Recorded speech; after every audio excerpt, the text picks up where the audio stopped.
बहुत समय पहले की बात है। राजस्थान की एक रियासत रामगढ़ के राजा सूरजभान को पशु पक्षियों से बहुत प्रेम था। उसने अपने महल के पास ही एक बहुत बड़ा उद्यान बना रखा था, जहाँ पर अलग अलग प्रकार के पक्षी और कुछ पालतू जानवर थे।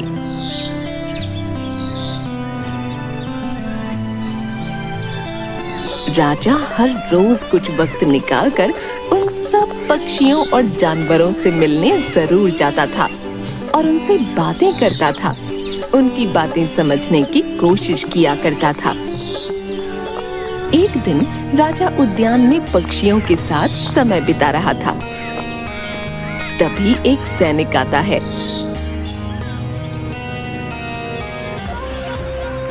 महाराज की जय हो। महाराज, पड़ोसी राज्य के राजा हरि सिंह के सेनापति आपसे मिलने की आज्ञा चाहते हैं। उन्हें आदर सहित अंदर ले आइए। जी महाराज। सैनिक जाता है और सेनापति को साथ लेकर महाराज के समक्ष आता है। महाराज की जय हो। महाराज, जैसा कि हमारे महाराज हरि सिंह को अच्छे से ज्ञात है कि आपसे बड़ा पशु पक्षी प्रेमी आसपास के राज्यों में और कोई नहीं है, उन्होंने उपहार हेतु आपके लिए ये 2 अनमोल बास के बच्चे भेजे हैं। आप इस बहुमूल्य उपहार को स्वीकार करें। राजा बास के बच्चों को हाथ में लेता है और उनके ऊपर हाथ फेरते हुए कहता है, बहुत खूब। मैंने आज से पहले इतने शानदार बास कभी नहीं देखे। राजा हरि सिंह जी को मेरी तरफ से बहुत बहुत धन्यवाद कहिएगा। हमें उनका ये तोहफा बहुत पसंद आया। राजा ने उनकी देखभाल के लिए एक अनुभवी आदमी को नियुक्त कर दिया। जब कुछ महीने बीत गए तो राजा ने बाजों को देखने का मन बनाया।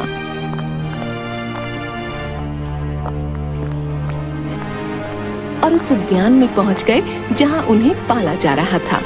राजा ने देखा कि दोनों बाज काफी बड़े हो चुके थे और अब पहले से भी शानदार लग रहे थे।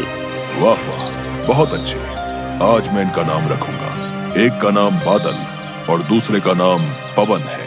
आज से तुम इन दोनों को इन्हीं नामों से प्रशिक्षित करोगे। जी महाराज, जैसा आप कहें। उसके बाद महाराज कुछ समय पक्षियों के साथ बिताकर वापस महल आ गए और सेवादार उन दोनों बाजों को बादल और पवन के नाम से पुकारने लगा। कुछ दिनों बाद महाराज ने फिर से उद्यान में आकर सभी प्रिय पक्षियों और जानवरों का दौरा किया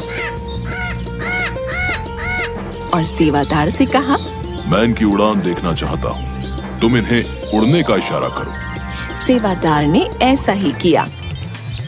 इशारा मिलते ही दोनों बाज उड़ान भरने लगे। पर जहाँ एक बाज आसमान की ऊंचाइयों को छू रहा था, वहीं दूसरा कुछ ऊपर जाकर वापस उसी डाल पर आकर बैठ गया जिससे वो उड़ा था। ये देख राजा को कुछ अजीब लगा। क्या बात है, जहाँ बादल इतनी अच्छी उड़ान भर रहा है, वहीं पवन उड़ना ही नहीं चाह रहा। जी हुजूर, पवन के साथ शुरू से यही समस्या है। वो इस डाल को छोड़ता ही नहीं।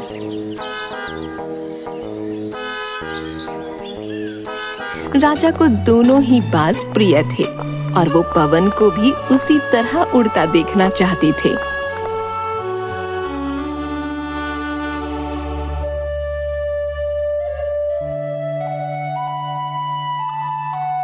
अगले दिन पूरे राज्य में ऐलान करा दिया गया कि जो व्यक्ति इस बाज यानी पवन को ऊंचा उड़ाने में कामयाब होगा, उसे ढेरों इनाम दिए जाएंगे।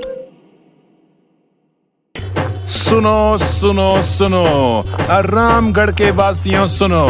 महाराज सूरजभान का आदेश है कि उनके पक्षियों में से प्रिय बाज पवन को जो आसमान की ऊंचाइयों में उड़ाने में सफल रहेगा, उसे स्वर्ण मुद्राएं दी जाएंगी। सुनो सुनो सुनो। फिर क्या था, एक से एक विद्वान आए और पवन को उड़ाने का प्रयास करने लगे।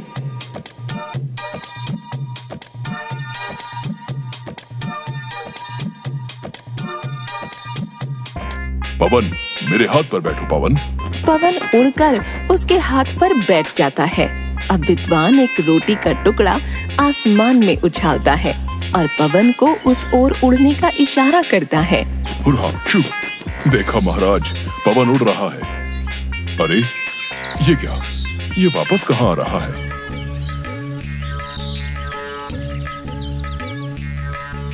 पवन उड़ता है और वापस आकर विद्वान के सर पर बैठ जाता है।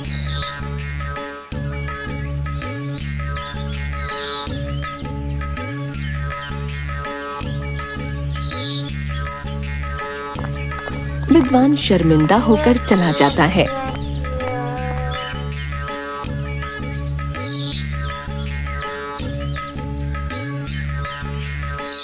चल सुस्तबाज, इधर आ। पवन उसको सुनकर भी अनसुना कर देता है। अरे पवन सुनो, हाथ पर बैठो। पवन ने नहीं सुना और विद्वान उसको जबरदस्ती पकड़ने लगता है। तभी पवन उसको हाथ में काटकर सेवादार के पास चला जाता है। दूसरा विद्वान भी नाकाम रहता है, पर हफ्तों बीत जाने के बाद भी बाज का वही हाल था।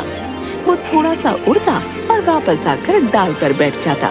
फिर एक दिन कुछ अनोखा हुआ। राजा ने देखा कि उसके दोनों बाज आसमान में उड़ रहे थे।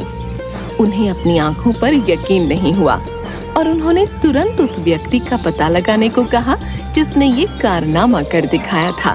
सैनिक, कौन है जिसने ये कारनामा कर दिखाया? मुझे मेरी आंखों पर विश्वास नहीं हो रहा है। देखो, पवन और बादल कैसे आसमान की ऊंचाइयों पर उड़ान भर रहे हैं। उस आदमी को मेरे सामने बुलाओ। वह व्यक्ति एक किसान था।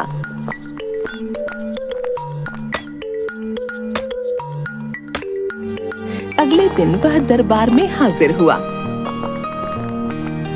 उसे इनाम में स्वर्ण मुद्राएं भेंट करने के बाद राजा ने कहा, मैं तुमसे बहुत प्रसन्न हूँ। बस तुम इतना बताओ कि जो काम बड़े बड़े विद्वान नहीं कर पाए, वो तुमने कैसे कर दिखाया? मालिक, मैं तो एक साधारण सा किसान हूँ। मैं ज्ञान की ज्यादा बातें तो नहीं जानता। मैंने तो बस वो डाल काट दी जिस पर बैठने का बाज आदी हो चुका था, और जब वो डाल ही नहीं रही तो वो भी अपने साथी के साथ ऊपर उड़ने लगा।